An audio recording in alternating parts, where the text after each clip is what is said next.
So here we have the Mini 1 hatchback 5-door on a 65 plate. I'm going to start off by showing you around the outside of the car, and then we'll hop in and run through some controls on the inside. But from the outside you can see it's a 5-door car with alloy wheels. Let's start off inside the boot and then work our way around the rest of the car from there. So as we approach the boot, you can see that we've got plenty of space in there, along with that 60/40 split folding rear seat.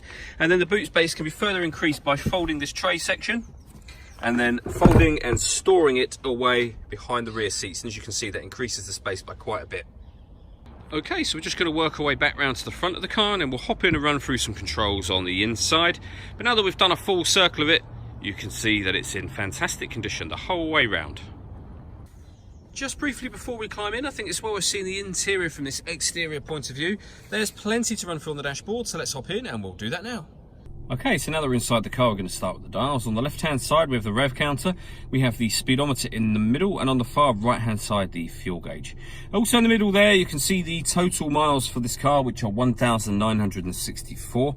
You can change the information displayed above that by using a button on the end of the indicator stalk for various different bits of fuel economy information, or a digital readout for the speedometer, which you can see being displayed now.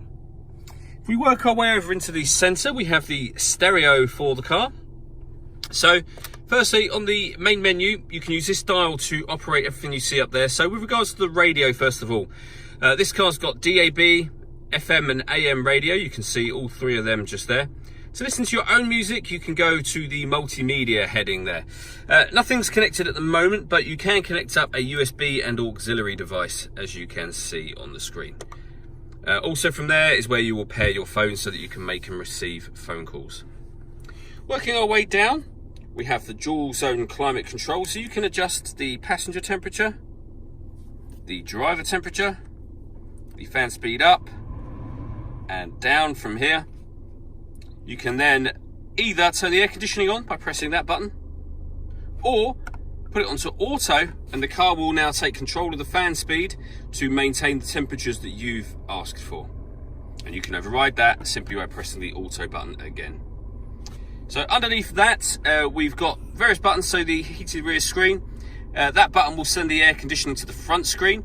And if it's a particularly hot day, press max air con, and the car will cool itself down as quickly as it can. So you can see it's doing that now. And then just press the same button again to go back to the settings you were on previously. Below that, we have this button here. So this turns off the stop and start. So this car's designed to cut out in traffic when it's stationary to save you fuel. So you can turn the system off should you wish to. The red button next to that will start and stop the engine. This one turns off the traction control.